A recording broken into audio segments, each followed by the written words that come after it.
Tutor go. Okay. Good morning, classmates and teacher. Today we are group 3 and we are represented to you. My topic is all about why communication is symbiotic relationship. A communication for symbiotic relationship comes from the Latin word symbiosis, which means the Greek term is symbion or living together, which is divided by syn and bios, where syn means together and bios means life.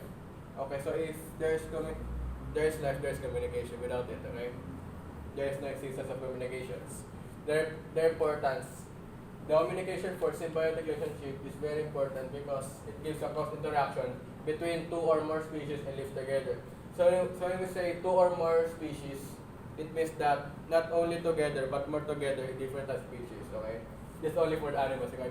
Because it is communication species, okay, and lives together for sometimes beneficial and harmful. And for these relationships, they are essential to many organisms and ecosystems to provide balance as they work. So this means that if one or more organisms there not work in balance, the ecosystem can be understandable too. So for example, if the animals also don't have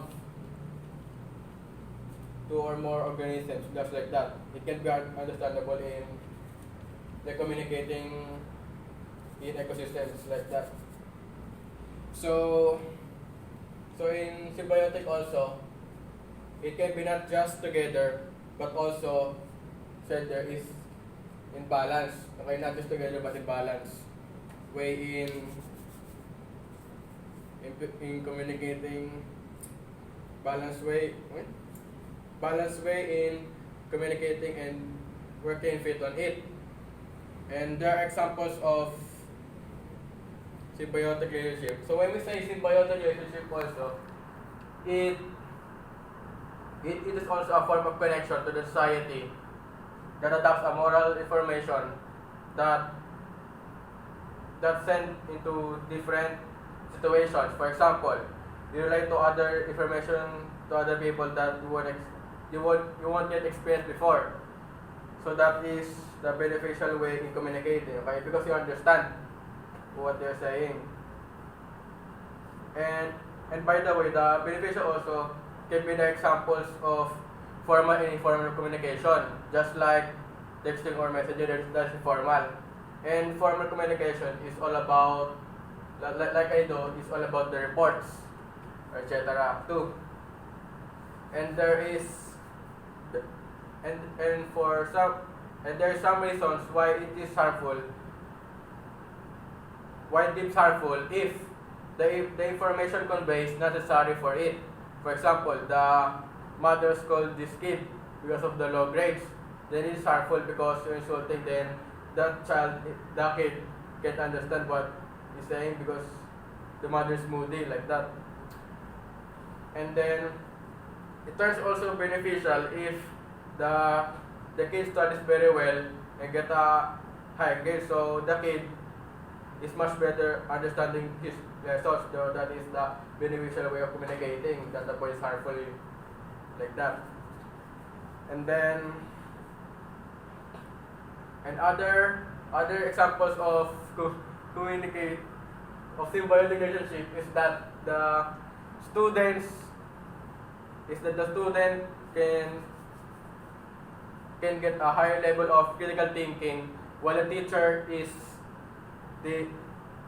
discuss in class. That motivates also the communication to the communicator of the student. Okay, it says there that the student learns faster because he learns more and more, like the teacher is discussing. And then next is the kids are on the playground playing. The kids are on the playground are quarreling because they don't know who is the first one placed on the playground. So it means that it is misunderstandable. So this is the harmful way in communicating. You don't understand each other because you are fighting. Like you don't know who is the next one placed. And then okay, I'm cramping. And and there also and there is and there are some reasons why. Okay, after the kids play. Okay, I know that. And there is some reasons why the games also harmful. Why the games harmful if by pause mo muna. Okay, there are some facts why it is harmful by creating deep words that difficult to understand. So there is a characterization of being moody or pressure that gives conflict to the beneficial, okay?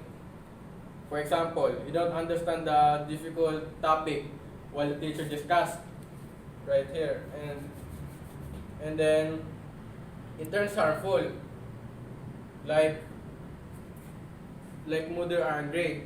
Then suddenly you don't understand the lesson that spoke to it.